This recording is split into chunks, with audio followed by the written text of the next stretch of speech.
Lembaga Penelitian dan Pengabdian pada Masyarakat Universitas Udayana menggelar workshop Material Transfer Agreement di Aula Pasca Sarjana UNUD.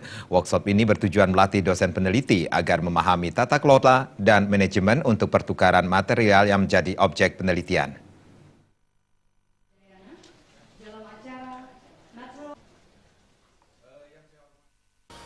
Pada kesempatan itu, Ketua LPPM UNUD Nyoman Gede Antara menyatakan workshop ini bertujuan untuk melatih dosen peneliti sehingga memiliki pemahaman mengenai tata kelola dan manajemen untuk pertukaran material yang menjadi objek penelitian.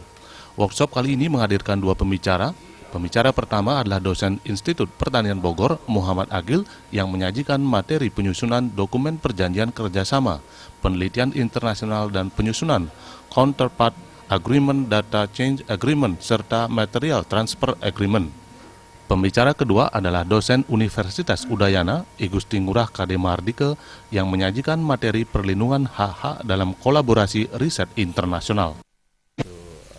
Konteksnya adalah bagaimana kita melatih dosen peneliti sehingga memahami bagaimana tata kelola dan manajemen untuk pertukaran material yang melibatkan berbagai negara. Dalam artian bagaimana kita mengelola perpindahan material yang menjadi objek penelitian bagi seorang dosen di perguruan tinggi itu secara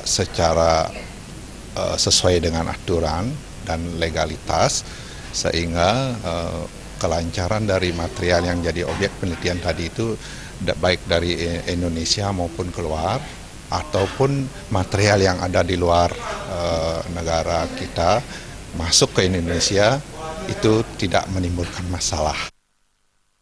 Nyoman Gede Antara berharap workshop ini akan mempercepat proses internalisasi penelitian dosen-dosen Universitas Udayana pada khususnya. Workshop ini juga diharapkan dapat membantu penelitian yang melibatkan berbagai negara. Memang ini adalah bentuk internasionalisasi suatu penelitian. Jadi semakin banyak orang yang mensupervisi, menyadur hasil-hasil penelitian itu semakin baik tentunya. Dalam konteks itulah, jadi kita dalam konteks untuk internasionalisasi universitas yang ini sangat penting. Baik itu untuk hasil-hasil penelitian maupun dalam tugas pendidikan seorang dosen untuk mengampu mata kuliah di suatu program studi dan memberikan kuliah pada masyarakat. Workshop ini diikuti oleh sekitar 200 orang yang terdiri dari dosen peneliti UNUD dan utusan LPPM Perguruan Tinggi Sebali, International Office UNUD, Biro Hukum UNUD, Balit Bangda, dan Bapeda Bali. Agung Ria dan Bayudi, Bali TV.